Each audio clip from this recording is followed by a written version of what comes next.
بسم الله الرحمن الرحيم. الحمد لله وحده والصلاة والسلام على من لا نبي بعده. أما بعد فأعوذ بالله من الشيطان الرجيم. بسم الله الرحمن الرحيم. أيها الذين آمنوا كتب عليكم الصيام كما كتب على الذين من قبلكم لعلكم تتقون. صدق الله مولانا العظيم.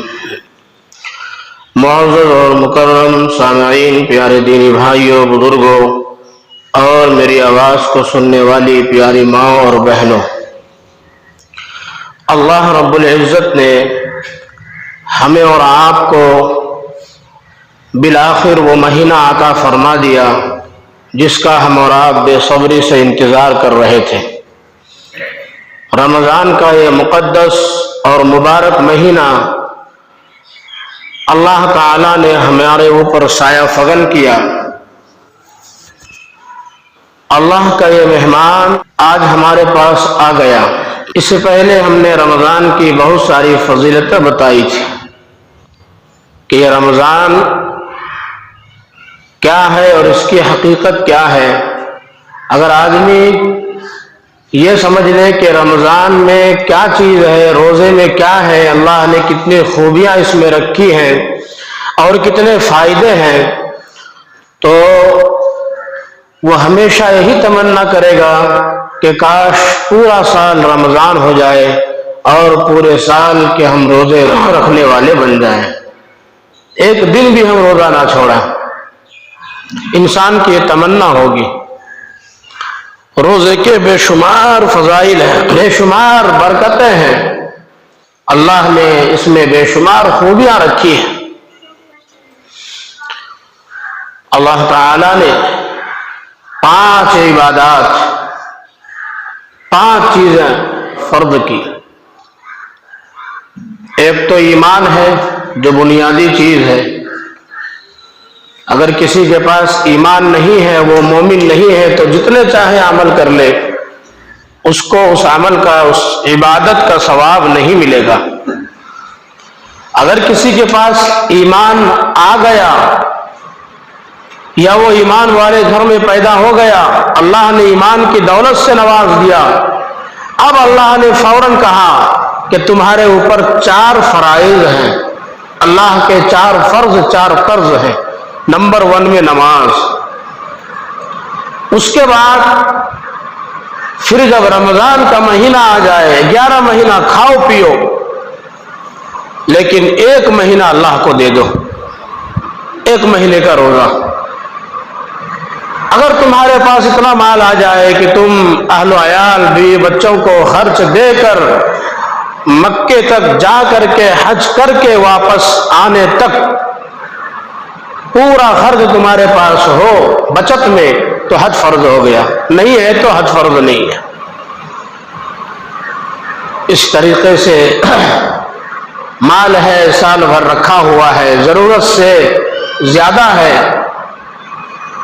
1 سال ضرورت سے زیادہ وہ مال رکھا رہ گیا، اور اتنا مال ہے کہ جتنی قیمت 52.5 تولہ چاندی کی ہوتی ہے، تقریباً 50,000، میں نے جس سے بتایا تھا اس سے پہلے، تو اب شریعت کہتی ہے کہ زکوٰۃ فرض ہے۔ تو روزہ، زکوٰۃ، حج جب اس کا وقت آ جائے اور اس کی صلاحیت بندے کے اندر ہو تب فرض ہوتا ہے۔ لیکن نماز ایسی عبادت ہے جو زندگی بھر مرتے دم تک ہر ایک پر فرض ہے، چاہے وہ مسافر ہو، چاہے امیر ہو، چاہے غریب ہو، چاہے کیسا ہی ہو۔ بیمار پر بھی نماز فرض ہے، نبی پر بھی نماز فرض تھی، صحابہ پر بھی نماز فرض تھی۔ نماز کسی حال میں کسی سے بھی معاف نہیں۔ کیوں؟ اس میں نہ مال کی ضرورت، نہ بدن کی طاقت کی ضرورت، نہ پیسے کی ضرورت، نہ ہی اور کسی چیز کی ضرورت۔ 2 4 5 10 منٹ وقت نکالو، اللہ کے سامنے سجدہ کر لو۔ وہ کھڑے ہو کر نہیں پڑھ سکتے ہو، بیٹھ کر پڑھ لو، بیٹھ کر نہیں پڑھ سکتے ہو، لیٹ کر سو کر پڑھ لو، چیئر پر بیٹھ کر پڑھ لو، جس طریقے سے تمہیں پڑھنا ہے، جس طریقے سے تم کو پڑھنے کی طاقت ہے اس طریقے سے پڑھ لو۔ مسجد آنے کی پوزیشن میں نہ ہو، بارش ہو رہی ہے، کوئی اور مجبوری ہے، گھر میں مصلی بچھا کے پڑھ لو۔ کہیں میدان کھیت کھلیان میں ہو، نماز کا ٹائم ختم ہو رہا ہے، زمین پوری زمین ہمارے لیے پاک ہے، اللہ نے ہر جگہ سجدے کو جائز کیا ہے، کہیں بھی تم نماز پڑھ لو۔ تو یہ نماز ایسی عبادت ہے جس میں اللہ ہم سے 2-4-5 منٹ کا وقت مانگتا ہے، یہ آزمانے کے لیے کہ دیکھیں یہ بندہ جو ہمیشہ اپنے کاموں میں اپنے فائدے میں لگا ہوا ہے 5-10 منٹ ہمیں دیتا ہے کہ نہیں دیتا ہے۔ اس کے علاوہ جتنی عبادتیں ہیں، روزہ، حج، زکوٰۃ وغیرہ، یہ وقت آنے پر فرض ہوتا ہے، کسی پر ہوتا ہے کسی پر نہیں بھی ہوتا ہے، لیکن ہر ایک کی اپنی اپنی فضیلت ہے، ہر ایک کا اپنا ایک الگ ثواب ہے۔ اب روزے میں دیکھیے کیا ثواب ہے۔ اللہ تعالیٰ نے قرآن کریم میں فرمایا یا ایھا الذین آمنو، اے ایمان والو، کتب علیکم الصیام، تم پر روزہ فرض کر دیا گیا۔ کتنا پیار دیا اللہ نے، اے ایمان والو۔ ایمان کا مطلب کیا؟ ہم کسی کے فرما برداری پر چلیں، کسی کے بات پر چلیں، کسی کے اشارے پر چلیں۔ اور جب آدمی اللہ پر ایمان لاتا ہے اس کا مطلب یہ ہو گیا کہ اللہ کی بات پر چلنے والا۔ اللہ ہم کو کیا کہہ رہا ہے؟ اے ہماری بات پر چلنے والے، اے ہم کو ماننے والے، اے ہمارے اوپر ایمان لانے والے، اے ایمان والو، یا ایھا الذین آمنو، بڑے محبت سے اللہ نے کہا اے ایمان والو، اے میرے محبوب سنو، کتب علیکم الصیام، تم پر روزہ فرض کیا گیا ہے۔ اور ایسا نہیں ہے کہ تمہارے اوپر ہی فرض ہے، کما کتب علی الذین من قبلکم، جیسا کہ تجھ سے پہلے جو لوگ گزرے ہیں ان پر جیسا روزہ فرض تھا اسی طرح تمہارے اوپر بھی فرض ہے۔ کہ کوئی نیا نہیں ہے، کوئی نئی چیز، نئی عبادت نہیں ہے کہ تمہارے اوپر ہی فرض کیا گیا ہو۔ کما کتبہ، جیسا کہ فرض کیا گیا تھا، علی الذین من قبلکم، ان لوگوں پر جو تم سے پہلے گزر گئے۔ اور اللہ نے پھر اس میں حکمت کیا بتائی؟ لعلکم تتقون، یہ روزہ میں اپنے لیے نہیں رکھوا رہا ہوں، مجھے تمہارے روزے سے کوئی مطلب نہیں، تمہاری نماز سے مجھے ذرہ برابر کوئی فائدہ نہیں ہے۔ لعلکم تتقون، اگر تم روزہ رکھو گے تو تم تقوی والے بن جاؤ گے، اللہ سے ڈرنے والے بن جاؤ گے۔ جب تم کو بھوک لگے گی، پیاس کی شدت تم کو تڑپائے گی، تو وہ لوگ جن کے پاس مال و دولت نہیں ہے، جو بھوکے رہتے ہیں، پیاسے رہتے ہیں، تم کو ان کی تڑپ معلوم ہو جائے گی۔ جب تجھے بھوک پریشان کرے گی تجھے احساس ہو جائے گا کہ جن کو اللہ نے غریب بنایا ہے، مال و دولت نہیں ہے، جن کو 1-2 ٹائم کھانا نہیں مل پاتا ہے، ان لوگوں کو جب بھوک ستاتی ہوگی کیسا محسوس ہوتا ہوگا؟ اس کا احساس تمہیں روزے کی حالت میں ہوگا اور تم بھی اللہ سے ڈرنے والے بن جاؤ گے۔ اور پھر اس میں تمہارے ہی فائدے ہیں، میرا کوئی فائدہ نہیں ہے۔ تم اگر عبادت نہ بھی کرو، روزے نہ بھی رکھو، نماز نہ بھی پڑھو، تو ہم دوسرے لوگوں سے نماز پڑھوا لیں گے، روزہ رکھوا لیں گے۔ دنیا میں جتنے ذرات ہیں، صرف مخلوق نہیں، انسان، جانور، چرند پرند نہیں، جتنے ذرات ہیں، دھول فضا میں اڑنے والا جو ہم دیکھتے ہیں کہ درخت کے پتے، یہ شجر و حجر، یہ پتھر، یہ پہاڑ، ہر چیز اللہ کی تسبیح بیان کرتی ہے، اللہ کی عبادت کرتی ہے۔ تو ہم اور آپ کیا ہے؟ اگر ہم عبادت کریں تو یہ ہماری خوش نصیبی ہے کہ اللہ نے ہمیں توفیق دے دی، اور اگر توفیق نہ ملی تو رو گڑ گڑاؤ، اللہ سے مانگو، اے اللہ ہم عبادت نہیں کر پا رہے ہیں، کہیں ہماری دنیا اور آخرت کو نقصان نہیں ہے، دنیا اور آخرت کا خسارہ ہو رہا ہے۔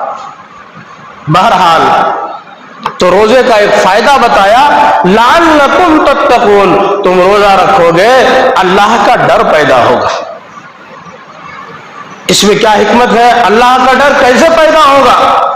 انسان جب خوب کھاتا پیتا ہے، پیٹ جب فل رہتا ہے تو اس کو سرکشی سوجتی ہے، نفسانی خواہشات، اندر کا جوش، انسان جب فل گرم رہتا ہے، خون میں گرمی ہو، گوشت میں گرمی ہو، تو پھر اس کو مختلف شرارتیں سوچتی ہیں، گناہ کی طرف دل مائل ہوتا ہے، جھکتا ہے۔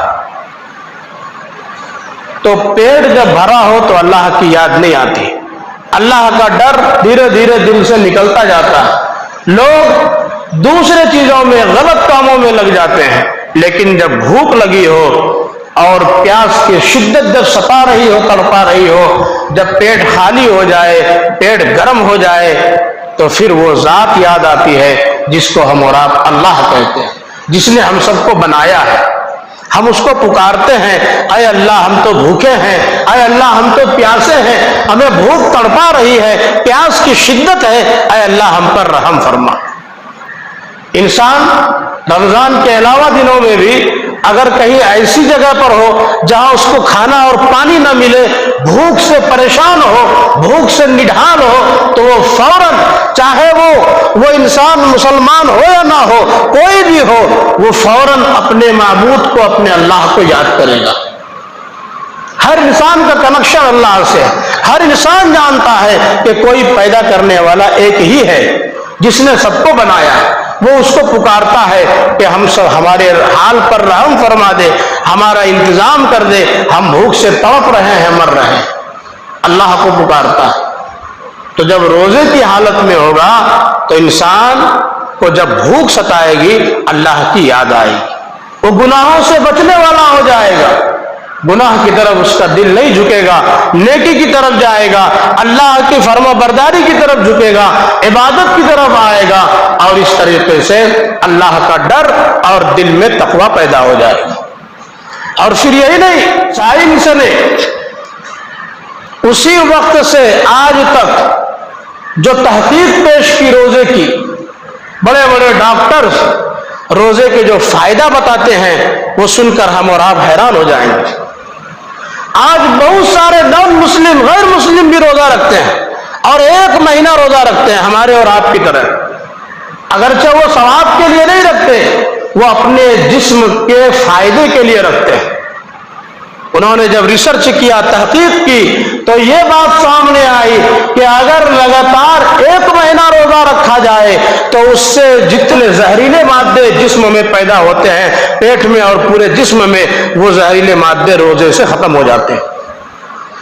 فاسد خون، فاسد چربی، یعنی جو ہمارے بدن کو نقصان پہنچانے والی چربی ہو، ہمارے بدن کو نقصان پہنچانے والا خون ہو، وہ تمام کے تمام روزہ رکھنے سے ختم۔ کینسر بنانے والا زخم، کینسر پیدا کرنے والا خون، کینسر پیدا کرنے والا مادہ روزہ رکھنے کی برکت سے وہ دھیرے دھیرے دھیرے دھیرے ہمارے جسم سے سوکھ کر، جل کر ختم ہو جاتا ہے۔ یہ ڈاکٹروں کی تحقیق۔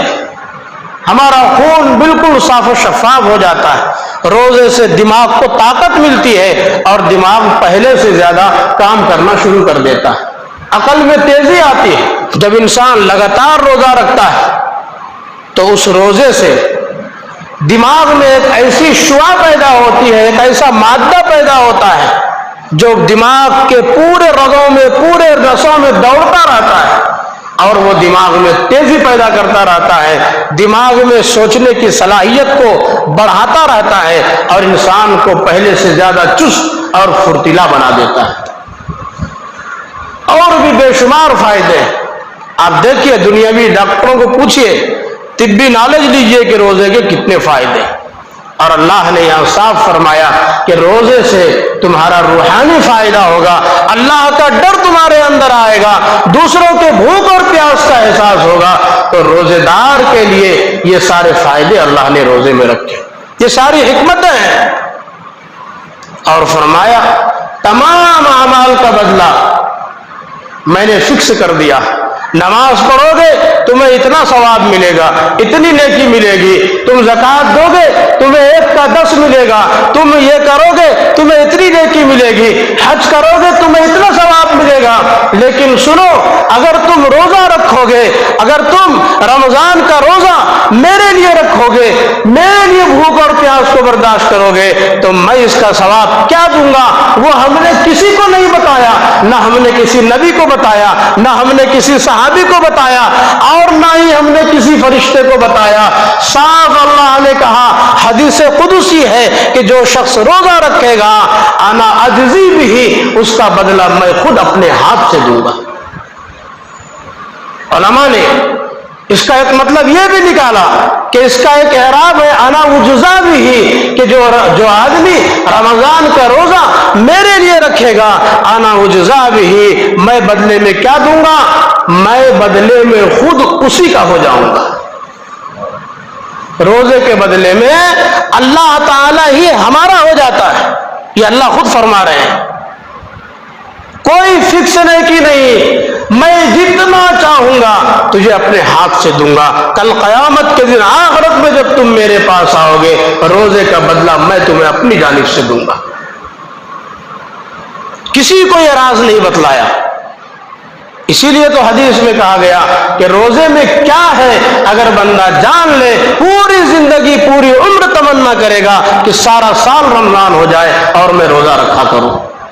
اس کا ثواب کوئی لمٹ ہی نہیں ہے، کسی کو معلوم ہی نہیں ہے۔ جب ہمارے پیٹ خالی ہوتے ہیں اور ہمارے پیٹ کے خالی ہونے سے جو بو، ایک قسم کی بدبو آتی ہے، اللہ کہتا ہے تم کو معلوم نہیں ہے وہ کیا چیز ہے؟ تو بدبو نہیں ہے، دنیا کی اعلیٰ سے اعلیٰ خوشبو، ہائی کوالٹی ہائی لیول کی خوشبو لے آؤ، اس سے بھی زیادہ پسندیدہ وہ جو پیٹ سے بدبو آتی ہے، وہ بدبو مجھے اس سے بھی پسندیدہ ہے۔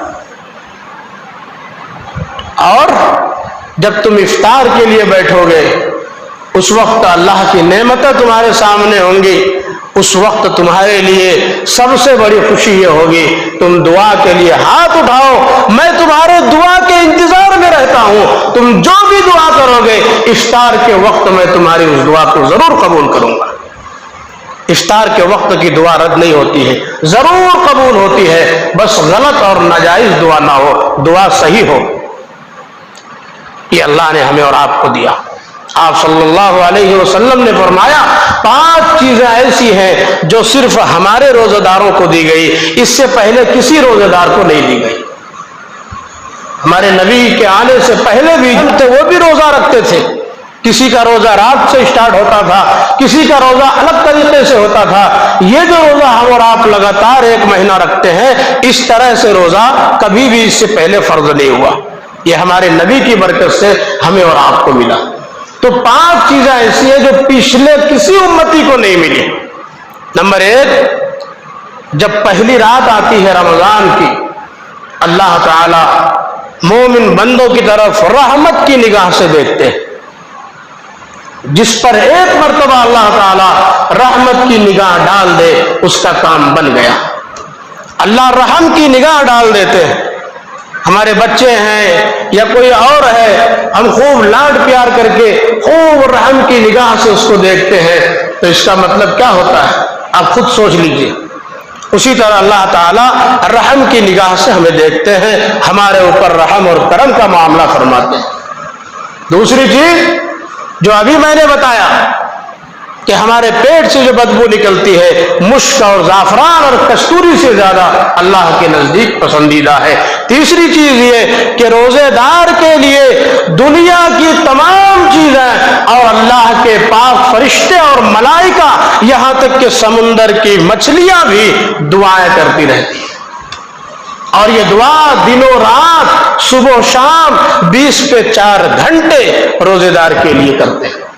اللہ تعالی ہم روزہ رکھتے ہیں لیکن ہمارے لیے تمام لوگوں کو دعا میں لگا دیتے ہیں۔ تم روزہ رکھو، میرے نام پر بھوک اور پیاس کو برداشت کرو۔ یہ روزہ ہی تو ایسی چیز ہے جس میں بندہ ریاکاری نہیں کر سکتا۔ نماز دکھاوے کے لیے پڑھ سکتا ہے، صدقہ خیرات زکوٰۃ دکھاوے کے لیے دے سکتا ہے، لیکن روزہ ایسی چیز ہے کہ بندہ اللہ ہی کے لیے رکھتا ہے، ورنہ بیکار بھوک اور پیاس کو کیوں برداشت کرے گا؟ اسی لیے اللہ تعالیٰ نے ہمارے اور آپ کے لیے، روزے داروں کے لیے، تمام دنیا کی چیزوں کو، سمندروں کی مچھلیوں کو، یہاں تک کہ اپنے بے شمار فرشتوں کو روزے داروں کی دعا کے لیے لگا دیتے ہیں۔ تم ہر وقت ان کے لیے مغفرت کی دعائیں کرتے رہو۔ کتنی بڑی نعمت ہے۔ نمبر 4، جنت کو سجا دیا جاتا ہے. ایک روایت میں ہے کہ پورے سال جنت کو سجایا جاتا ہے. اے جنت تو سنور جا، تو تیار ہو جا میرے ان بندوں کے لیے جو دنیا میں ہمارے لیے روزہ رکھتے ہیں، بھوک اور پیاس کو برداشت کرتے ہیں. جب رمضان کا مہینہ آتا ہے اور کسی بندے کا انتقال ہو جاتا ہے، اللہ تعالیٰ خود ویلکم کرتے ہیں، اے بندے آ جا، جنت کو تیرے انتظار میں ہم نے سجا دیا ہے، جنت کو زیب و زینت سے بخش دیا ہے. اور نمبر 5، جب رمضان کی آخری رات آتی ہے تو اللہ تعالیٰ تمام مومنوں کو معاف کر دیتا ہے. یہ بہت بڑی چیز ہے. مومن مرد ہو، عورت ہو، زندہ ہو، مردہ ہو، اللہ تعالیٰ ہر ایک کی مغفرت فرما دیتے ہیں، بے شمار مغفرت کرتے ہیں، اس کا کوئی حساب و کتاب نہیں. اللہ کتنا معاف کرتا ہے وہ اللہ ہی جانتا ہے. اللہ نے یہ چیز بھی کسی کو نہیں بتایا، کتنا معاف کرتا ہے وہ اللہ ہی کو معلوم ہے. تو روزے میں اتنے فائدے ہیں. اور جس طریقے سے اللہ نے اس میں فائدے رکھے ہیں، اسی طرح ہمیں اور آپ کو اس مہینے میں بڑے اصول، آداب، اہتمام کے ساتھ رہنے کا بھی حکم دیا. شیطان کو بند کر دیا.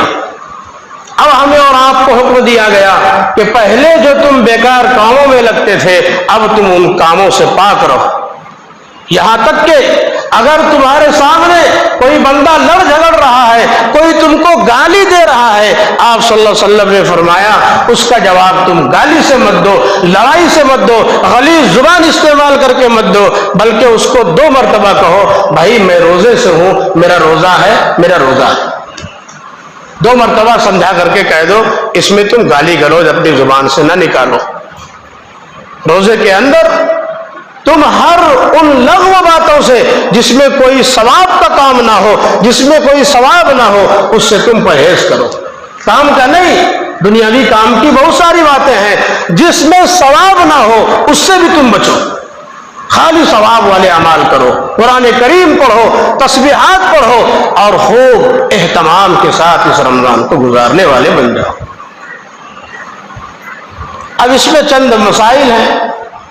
مثال کے طور پر شہری کا مسئلہ ہے، نیت کا مسئلہ ہے، روزہ کیسے ٹوٹتا ہے، تو وہ تو پوچھ کر معلوم کرنا چاہیے.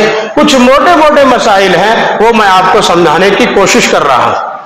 آپ تھوڑا دماغ کھول کر بیٹھیے تاکہ بات اچھی طرح سمجھ میں آ جائے. نمبر 1 پہ آتا ہے شہری کا مسئلہ. اگر سحر کھانے کی ہماری چاہت نہ ہو، دل نہ کر رہا ہو، تب بھی ہمارے نبی نے فرمایا سحری ضرور کھاؤ. غیروں کے روزے میں اور ہمارے روزے میں یہی فرق ہے، وہ سحری نہیں کرتے اور ہم سحری کرتے ہیں. اور اس میں بہت سارے برکات ہیں، خوب برکتیں اور فضیلتیں ہیں سحری کی. اللہ نے یہ برکت کا کھانا بنایا. زیادہ دل نہ کرو، 1 کھجور، 2-3 کھجور، 1-2 گھونٹ پانی ہی کم سے کم پی لو، لیکن سحری ضرور کھاؤ. لیکن اگر کوئی سحری نہ کھا پائے، رات میں سویا اور آنکھ کھلی، صبح جب فجر کا وقت ختم ہو گیا، سحری کا ٹائم ختم ہو گیا، اب کیا کرے؟ تو اس کا مسئلہ یہ ہے کہ وہ روزے کی نیت کر لے. اگر اب تک کچھ کھایا پیا نہ ہو، اسی وقت روزے کی نیت کر لے. اے اللہ میرا روزہ ہے، میں روزے کی نیت کر رہا ہوں. دل میں نیت کر لے، روزہ اس کا اسٹارٹ. اب کوئی بندہ ایسا ہے جو سحری نہیں کھایا اور دن بھر ڈاؤٹ میں رہا، نیت کروں نہ کروں، نیت کروں نہ کروں، تو علماء نے لکھا ہے مسئلہ یہ ہے کہ سورج بیچ میں آنے سے پہلے جب زوال کا وقت ہوتا ہے اس سے پہلے اگر نیت کر لیا تو ٹھیک ہے. اب جب سورج بیچ میں آ گیا، زوال کا وقت ہو گیا، اس کے بعد اب نیت کا اعتبار نہیں ہے. سمجھ میں آ گیا؟ زوال سے پہلے سورج بیچ میں آنے سے پہلے نیت کر لو، نہیں تو اب نیت کا کوئی اعتبار نہیں، وہ روزہ نہیں ہوگا. تو یہ ہے سحری کا مسئلہ اور نیت کا مسئلہ. سب سے بہتر یہ ہے کہ انسان پورے مہینے کی روزے کی نیت کر لے. اے اللہ میں پورے مہینے کی روزے کی نیت کر رہا ہوں. ایک بار بول دے، بات ختم ہو گئی. سحری کھانا بھی ایک طریقے سے نیت کرنا ہے. جو آدمی سحری کھا رہا ہے گویا وہ بھی نیت کر رہا ہے کہ روزے کی نیت سے سحری کھا رہا ہوں، کل روزہ رکھنا ہے. اور زبان سے کہہ لے اور اچھا ہے، سحری کھانے کے بعد اے اللہ میرا روزہ ہے، میں نے روزے کی نیت کر لی، بس نیت ہو گئی، بات ختم ہے۔ جس طرح نماز کی ہم نیت کرتے ہیں، جنازے کی نماز کی نیت کرتے ہیں، بس میں نے نیت کی، میں نماز پڑھ رہا ہوں 4 رکعت اللہ کے واسطے اللہ۔ اور اگر عربی میں کہنا چاہے، جس طریقے سے جنتری میں یا کچھ کتابوں میں عربی میں لکھا ہے، تو چونکہ عرب والے عربی میں نیت بولتے تھے، نویت ان بصوم غد من شہر رمضان، اصوم اليوم من شہر رمضان، بصوم اليوم من شہر رمضان، ڈھیر سارے تقریباً سینکڑوں الفاظ ہیں نیت کے۔